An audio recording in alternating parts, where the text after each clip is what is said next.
सारखा क्रिस्पी डोसा घरी बनवू शकत नाही तर हा व्हिडिओ त्यांच्याकरता आहे। व्हिडिओ शेवटपर्यंत नक्की बघा, खूप युजफुल ठरणार आहे हा व्हिडिओ तुम्हाला। मी ज्या कपाने 2 कप तांदूळ घेतले आहेत त्याच कपाने 1 कप उडदाची डाळ घेतली आहे, त्याच कपाने अर्धी वाटी चण्याची डाळ घेतली आहे, 1 चमचाभर मेथी दाणे घेतले, छोटा चमचा, आणि अर्धा चमचा म्हणजे टीस्पून मी साखर घेतली आहे। तर तो व्हिडिओ शेवटपर्यंत नक्की बघा।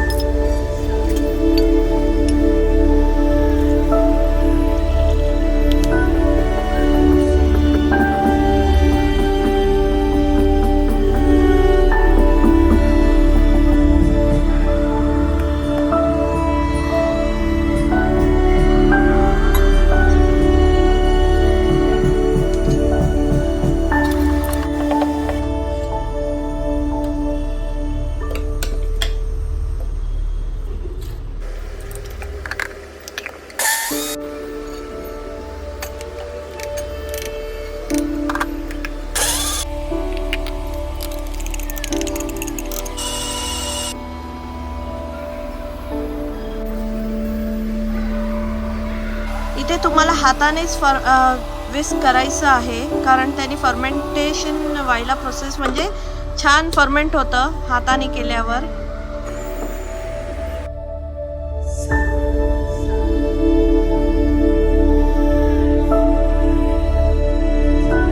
तुम्ही इथे बघू शकता दुसऱ्या दिवशी सकाळी छान फर्मेंट झालंय बॅटर।